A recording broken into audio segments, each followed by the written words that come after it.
What's going on, everybody? It is your boy Afro Sniper X back in the Heezy for Sheezy with another awesome one. Now today, guys, we're going to do part 2 to the Benjamin Kratos. Heck yeah, we're going to be checking out some H&N heavy slugs, guys. It's going to get awesome. And not only just that, Donnie FL sent a Tonto down for the Kratos, so we're also going to be checking that out. Super excited, guys. Heck yeah, but I'm really interested to see what these heavy slugs are going to do.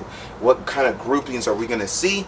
It's going to get interesting. Now, big shout out to H&N. I actually picked these slugs up directly from them at RMAC this year, which was a shit ton of fun. Had a great time kicking it with my peoples. So let's get into the mix, guys. Hell yeah, roll that intro. Woo!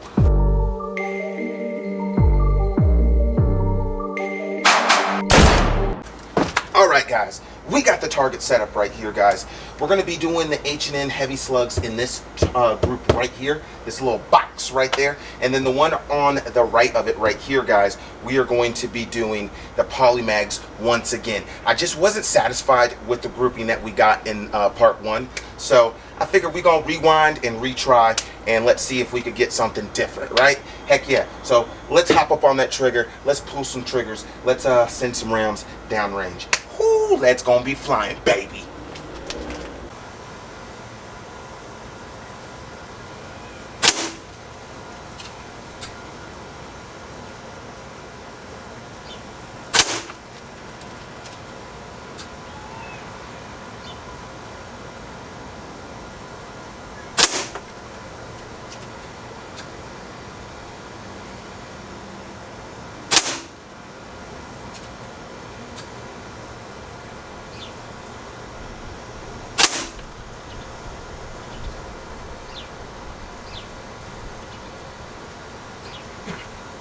Alright, let's see what that's looking like. A little low, but that's pretty tight. It's not too bad. Let's do one more group. We got a half a magazine left. Let's finish it off in the second group.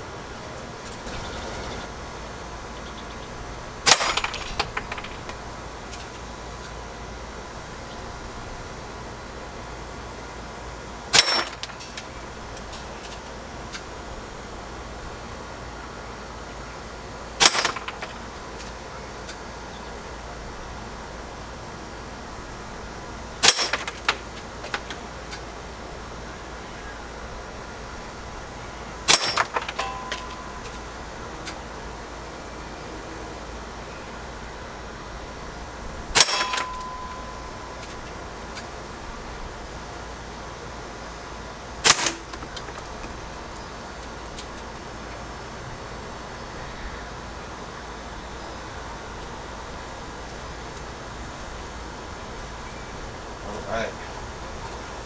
That looks actually a lot better. Lot better. Oh yeah, a lot better. Alright, guys. So this group right here, that group right there, my aim of point was actually dead center of this box.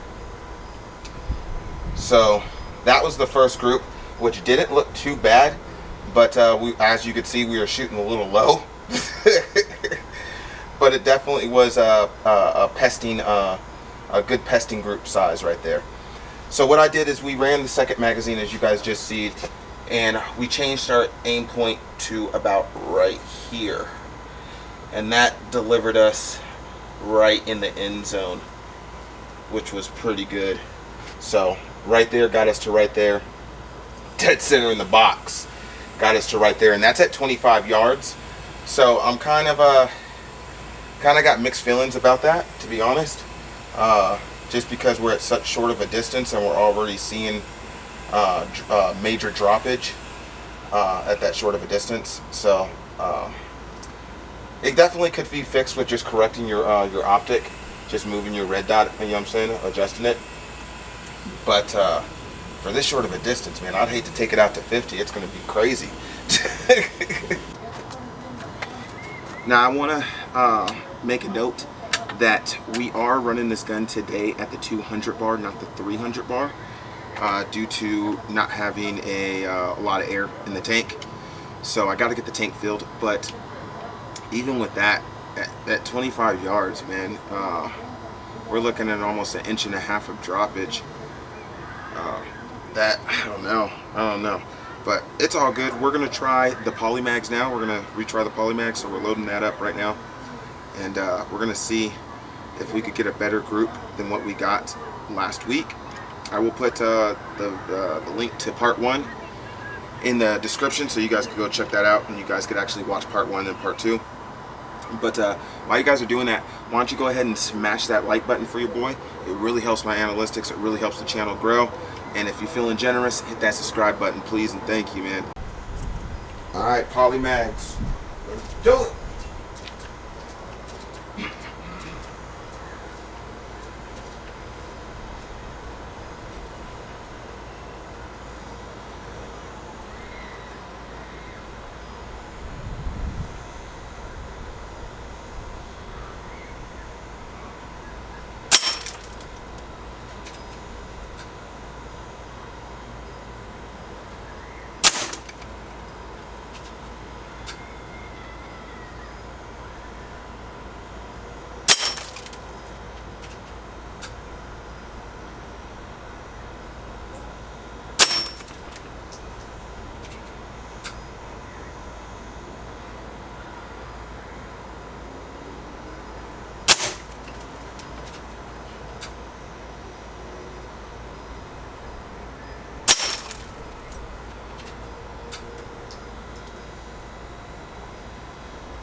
Let's see how that is.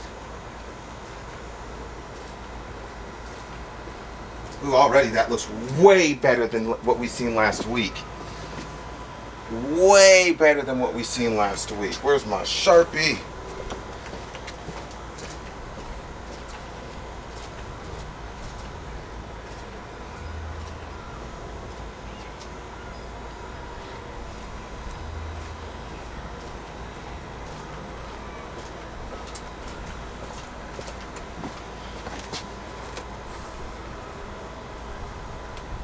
That is way better than what we seen last week. I'm serious, guys. Alright, guys, so let's get into my final thoughts. Now, honestly, guys, I think what we've seen with the slugs today is definitely not a competition group. It could have the potential to be a competition group. You would see better results probably with having an actual scope on the gun and not a red dot. But like I said, I threw a red dot on there because I felt like in my backyard at 25 yards, I have just mastered that distance. So I need something to kind of switch up things, complicate things, you know, to better my skills. So I went down to a red dot, right? And as you could see in today's grouping, we're trying to get that group with the polymags. It can be challenging. So, you know, got the brain working and corking. Heck yeah. But as far as the slugs, guys, I do think that for pesting, if you want to knock some birds, possibly some kit foxes. I think you could definitely take some kit foxes, some small foxes or something like that. Wouldn't say it's ready for no coyotes or nothing like that. I think you definitely need a lot more power. I would suggest like at least 60 foot-pounds and about 25 to 30. You should definitely take a coyote, but you can do it with the 22. But you know, most people are going to be like, that's inhumane, right? Unless you're using a 22 LR and we're talking about powder burners. But nonetheless, that group that we seen with the slugs was pretty fucking awesome. I can't lie. I was thinking it was going to be actually a lot worse. So what the results that we got, I was actually kind of cool with. Now, the one thing that did surprise me was the amount of droppage we got at such a short of a distance. I kind of thought that was a little sketch, but whatever, you know, it's only slugs that we have right now in 22, so I have nothing else to compare it to. But if you guys are watching, you guys own a slug company or something, send some of your 22s down and we'll test them and put them to the test against those and see if we could get a better grouping. I will say this with the H&N slugs that I was very surprised and happy with was how easily they chambered. Usually you get a lot of fight back when you're chambering slugs in air guns for some reason. A lot of people say it's because there's a crimped barrel. You know, these slugs aren't sized perfectly, whatever. But I will say with these ones, they slid in like butter. I mean, there was literally no resistance. I ruled like the Empire. It just slid right in. That's what she said. You guys get me though, right? I was impressed with that. So, but to the groupings, we made some minor adjustments, guys, and got that grouping into the sweet spot, as I shown earlier, and we'll show again right now. Just wanted to make sure my gun wasn't going to fall. But so we first shot right about there, right here, and then we made our adjustments, and we got actually in the end zone with the slugs, and that was only one micro adjustment. So we were to get this bottom group, this first group, we were aiming bullseye in the center of right there, and we seen that it was I seen it was flying low, so I adjusted and aimed about right here where that line is, and we were able to actually get in the end zone where we were initially aiming. Had to play with it a little bit. Shout out to Ted Holdover. Right now with the polymags, it was a little frustrating, as you guys could see, a little frustrating, but we actually wind up achieving something that I was a little proud. I wouldn't say proud, because I've done a lot better than this at 25 yards with certain guns, but I was happy with. Let's just say that I was happy with. This group right here, I think, in my opinion, was the best group that we got. But, you know, freaking awesome, right? Now, I will say, I think the reason that we were getting all those groups, actually, I want to point out, of the polymags were a lot tighter than what we got in the first part, in the first episode. And I think it's because we ran a Donnie FL. Now, I know this is already integrally suppressed, right? Now, we went externally suppressed as well, on top of it already being integrally suppressed, right? Kind of mumbo-jumbo, mixing up the gumbo, right? But it worked. We see, I mean, it really did. I can't deny that, because I will say I shot off camera some slugs before without the suppressor. Maybe we'll do like a little YouTube short and show this. But I shot off camera with the slugs without the suppressor, and honestly, I couldn't see where they're even hitting at. Now, I wasn't shooting paper, so it wasn't leaving marks, but I was using my gong, and I couldn't tell where it was hitting at. So I know it wasn't where I was looking at, though. I know that for sure. But I think the Donnie FL kind of changed things up. I think it tightened in that group a little bit, and I was happy with, like I said, what we got with the slugs, and it definitely tightened up the group with the polymags, because as you could see in part 1, that's not what we got. It was kind of all over the place with the polymags, with the Kratos, and now we're pretty tight. We're looking pretty good. I could definitely, all 3 of the rounds, as far as JTS polymags and the H&N heavy slugs, all 3 are pestable now, for sure. I could chamber any one of those, and I could knock a bird within that 25-yard distance, for sure. As far as 50 yards, I would probably lean on the JTSs and possibly the polymags. The slugs probably going to be a little bit too much all over the place, and with them carrying a lot more energy down range, if I'm doing pesting, I don't want those rounds going in unpredictable places where I'm not knowing where they're going, so I'm going to stick to the pellets and that.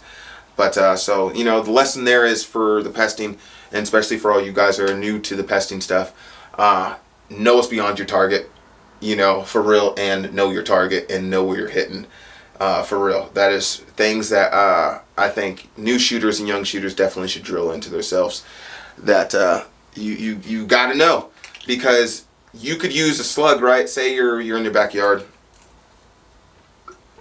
It's a bomb-ass protein shake. Say you're in your backyard and you see a pigeon or whatever, you want to pop that son of a gun, but all you got slugs, and you're just like, screw it. That slug is going to go straight through that pigeon and definitely still carry energy and keep going for a little distance in what we call the unknown. The unknown means it could hit a house, it could hit another bird, it could hit someone playing in their backyard. That's the unknown, which is a very dangerous area, which is the area I tell you guys to avoid. So know what you're shooting, know what's beyond your target, know what what lead you're flying, guys, for real. Just do your research on all points. So with all that being said, I'm your boy Afro Sniper X, And it's been a great time doing the part 2 of the Kratos, the Benjamin Kratos. Big shout out to Crossman, big shout out to Donnie FL, big shout out to Benjamin, big shout out to you guys, the viewers. Smash that like button, hit that subscribe button, do your boy a favor. It helps out the analytics, it helps the channel grow. Let's get to what? 7,000 subscribers, guys. Let's do it. I don't even pay attention to my numbers like that, for real. I don't know, I've gotten to a point where I just stopped paying attention so much. Like, I literally just had to look and was like, oh yeah, 7,000. So let's get to that 7,000 mark, guys. I couldn't have done it without you guys. The people, the viewers, you guys are awesome. I'm your boy, Afro Sniper X. Stay popping that air. Stay shooting that lead. Stay dangerous. You only live life once, so live it to the fullest. Don't half-ass shit. I'm out, y'all. Peace. Oh.